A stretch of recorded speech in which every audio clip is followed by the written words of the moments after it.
आप सभी को जय मसीह की गुड मॉर्निंग। सुबह के समय आप सभी का हम स्वागत करते हैं एक बार फिर से आज की क्लास में। आज के दिन में हम आगे बढ़ेंगे और बढ़ते हुए निर्गमन की किताब 22वां अध्याय 16वें वचन से आगे आज हम देखना आरंभ करेंगे। वचन में आगे बढ़ेंगे।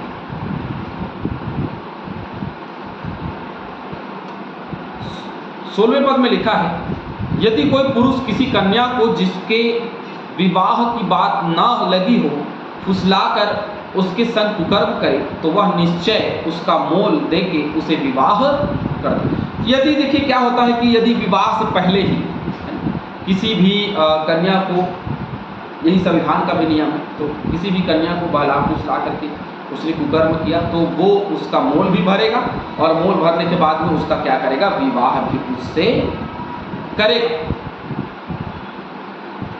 व्यवस्था 22 की 28 पढ़ेंगे तो वहाँ पे और बहुत अच्छे तरीके से स्पष्ट है ना।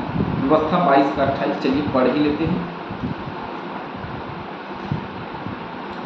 यदि किसी पुरुष को कोई कुंवारी कन्या मिले जिसके विवाह की बात न लगी हो और वह उसे पकड़कर उसके साथ कुकर्म करे और वे पकड़े जाएं, तो जिस पुरुष ने उससे कुकर्म किया हो वह उस कन्या के पिता को 50 शेकेल रूपा दे। 50 शेकेल रूपा उसको दे दिया जाए। ये है उसका मोल जो उस समय व्यवस्था में लिखा गया कि 50 शेकेल रूपा उसको मोल दिया जाए और उससे विवाह करे। तो ये मोल चुकाए और उससे विवाह कर ले। ये एक सामाजिक दायित्वों के ऊपर में आज का हमारा वचन जो है वो आगे चले। तो हम सामाजिक दायित्वों के ऊपर में आज हम देख रहे हैं। चैनल को लाइक करें, सब्सक्राइब करें, शेयर करें ताकि बहुतेरे लोगों तक ये वचन पहुँच सके और बहुतेरे लोग इससे लाभ प्राप्त कर सके। 17 पद में लिखा है, परंतु यदि उसका पिता उसे देने से बिल्कुल इनकार करे तो कुकर्म करने वाला कन्याओं के मोल की रीति के अनुसार रुपये तौल दे। तो जो मोल 50 शेकेल दिया गया है, यदि उसका पिता नहीं बोलता कि मैं अपने बेटी की शादी नहीं करूंगा, ठीक है तुमने कुकर्म किया कोई बात नहीं, मैं अपनी बेटी की शादी तुझसे नहीं करूंगा, तो इस स्थिति में जो कुकर्म करने वाला है वो उसकी मोल को चुका दे, वो उसके मोल को दे। बड़ा ही सिंपल बात कि उसके मोल को वो चुकाए, उसके मोल को वो दे। इसके बाद जो आने वाला वचन है वो बड़ा ही, इसके आगे जब हम देखेंगे तो बड़ा ही अच्छा लगेगा, क्योंकि ऊपर का जो वचन है तू विचार ना करना, उसके तहत आता है कि तू विचार ना करना। कुकर्म करना विचार की श्रेणी में है। यदि वह उससे विवाह कर लेता है तो वो पवित्र ठहरता है। यदि विवाह नहीं करता, यदि उसका पिता जो है वो, क्योंकि उसको दंड है ना, विचार का दंड है, यदि उसका पिता चाहे तो शादी कर सकता है, ना चाहे तो फिर वो मोल लेकर के छूट सकता है, दंड से बच सकता है। 18वां वचन, तू जादू टोना करने वाले को जीवित रहने ना देना। तो जादू टोना करने वाले को जीवित रहने ना देना, यशायाह 57:3 में आप जाएंगे तो इसलिए नहीं रहने देते क्योंकि वो लोग क्या करते हैं, बलि चढ़ाते हैं। कई बार बच्चों का, जवानों का, कई बार महिलाओं का, कई बार ना जाने कितने लोगों का बलि चढ़ाते हैं। इसलिए अपने बीच में जादू टोना करने वाले लोगों को जीवित रहने ना देना, परंतु उनको मार डालना, है ना। जो कोई पशु गमन करे वह निश्चय मार डाला जाए। ये व्यवस्था की बातें है ना। अब तो एक गाल पे कोई थप्पड़ मारे दूसरा फेंक दो, लेकिन ये व्यवस्था की बातें। जो कोई पशु गमन करे वह निश्चय मार डाला जाए, ये भी व्यभिचार की श्रेणी में आता है। जो कोई पशु गमन करे वह निश्चय मार डाला जाए, अर्थात पशु, कोई भी पशु जानवर के साथ में कुकर्म करना, यदि कोई भी पशु के साथ में कुकर्म करे वह निश्चय ही मार डाला जाए। वो बचे ना, परंतु उसको मार डालना चाहिए। ले व्यवस्था 18, 23, 20, 15 आप इसके लिए पढ़ लेंगे। व्यवस्था की किताब 27 का 7 हम देख लेंगे, नहीं 27 का 21, व्यवस्था 27। शापित हो वह जो किसी प्रकार के पशु से कुकर्म करे, तब सब लोग कहें आमीन, है ना। शापित है वह जो किसी प्रकार के पशु से कुकर्म करे, शापित हो जाता है, मार डाला जाए। जो कोई यहोवा को छोड़ किसी और देवता के लिए बलि करे उसका सत्यानाश किया जाए। अब ये एक विशेष बात है, क्योंकि परमेश्वर यहोवा ने पहले कहा कि तू मुझे छोड़ ईश्वर करके किसी को ना मानना, तो किसी को दंडवत ना करना। ये उन व्यवस्था की बातों के ऊपर में आता है कि तू मुझे छोड़ किसी और देवता के लिए बलिदान ना चढ़ा, केवल मेरे लिए बलिदान चढ़ा, किसी और के लिए नहीं। भजन संहिता 106 का 37।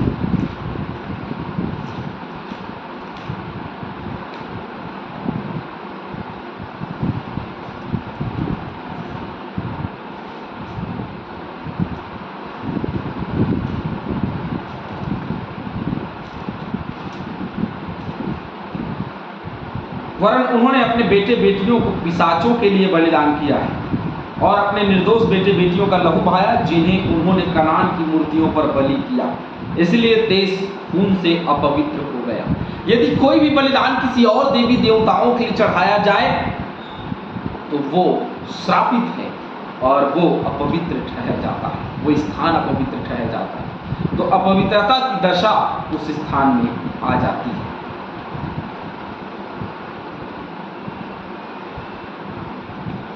तुम परदेशी को ना सताना और ना उस पर अंधेर करना, क्योंकि मिस्र देश में तुम भी परदेशी। इस पर यीशु मसीह की कही हुई बात जो है वो मुझे याद आती है, और वो ये है कि सच्चा पड़ोसी कौन है।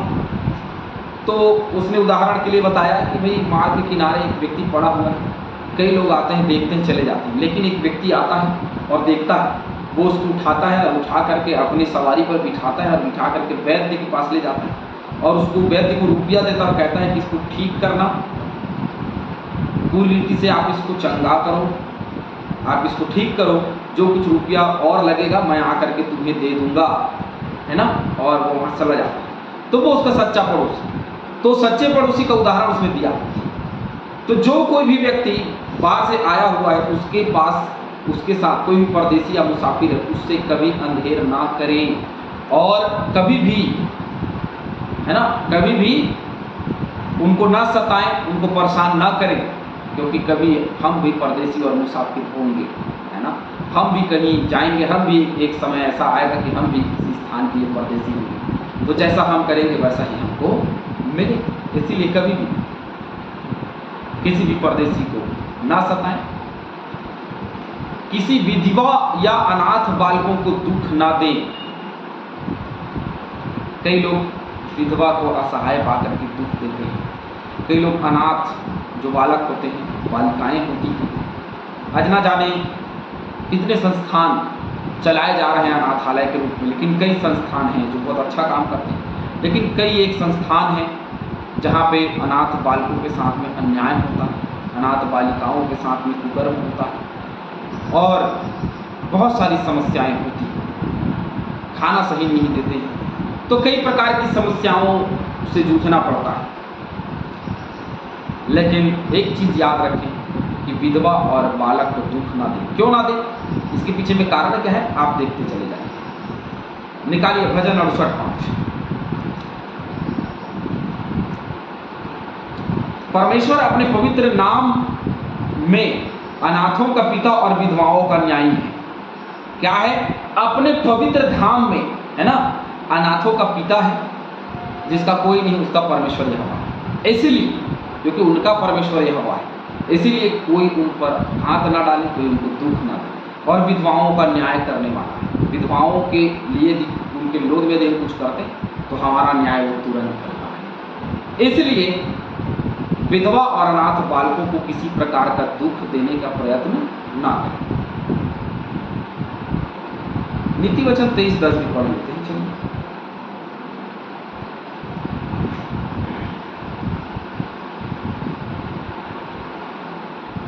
पुराने सिवानों को ना बढ़ाना और ना अनाथों के खेत में घुसना। तो किसी भी प्रकार का अन्याय ना करें, खेत हो चाहे कुछ भी हो, चाहे उनके जीवन में किसी भी प्रकार की समस्या को आप उनके जीवन में उत्पन्न ना करें, नहीं तो ये दंड के बराबर है। यदि तुम ऐसों को किसी प्रकार का दुख दो और मेरी दुहाई दें तो मैं निश्चय उनकी दुहाई सुनूंगा, क्योंकि वो न्याय करता है और वो उनका परमेश्वर यहोवा है, जैसे हमने पढ़ा है ना। भजन संहिता 10 का 14 भी हम पढ़ लेते हैं। चलिए,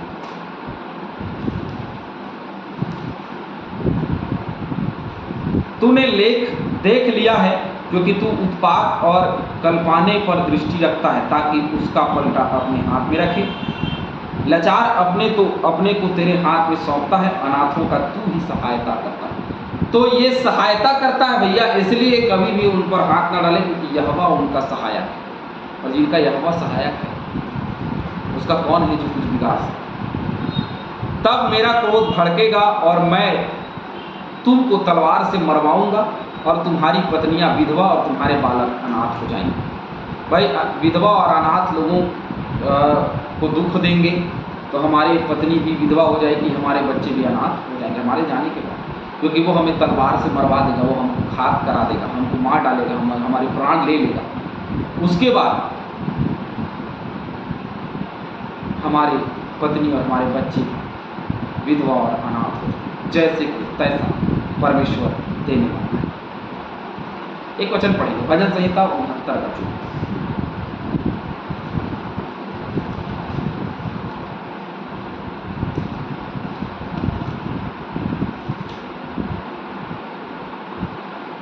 उनके ऊपर अपना रोष भड़का और तेरे क्रोध की आँच उनको लगे। तो उसके क्रोध की आँच हम तक पहुंचेगी यदि हम विधवा और अनाथ बालकों को दुख देते हैं। तो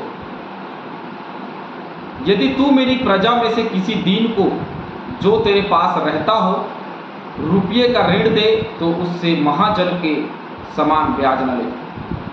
महाजन के समान कभी भी ब्याज ना ले। जो गल्ला भरने वाले लोग हैं, जो लोग ब्याज में रुपया देने वाले लोग, उनके समान कभी भी तुम क्या ना करो।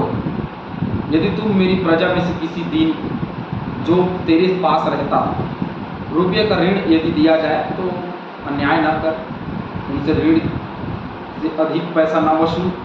भजन संहिता 15:5। हर एक चीज का जवाब वचन में लगातार आपको मिलेगा। 15 जो अपना रुपया ब्याज पर नहीं देता और निर्दोष की हानि करने के लिए घूस नहीं लेता है, जो कोई ऐसी चाल चलता है वह कभी ना डगमगाएगा। क्यों?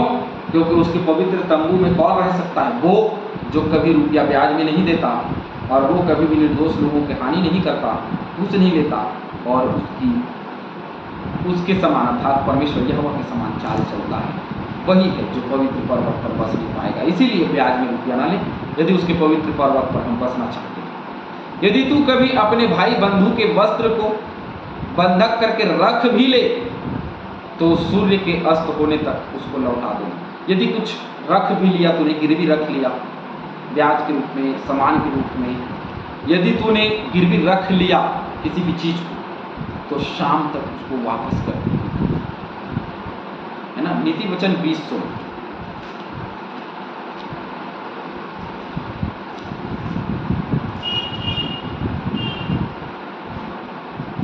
जो अनजाने का उत्तरदायी हुआ उसका कपड़ा, और जो पराये का उत्तरदायी हुआ उससे बंधक की वस्तु ले रख।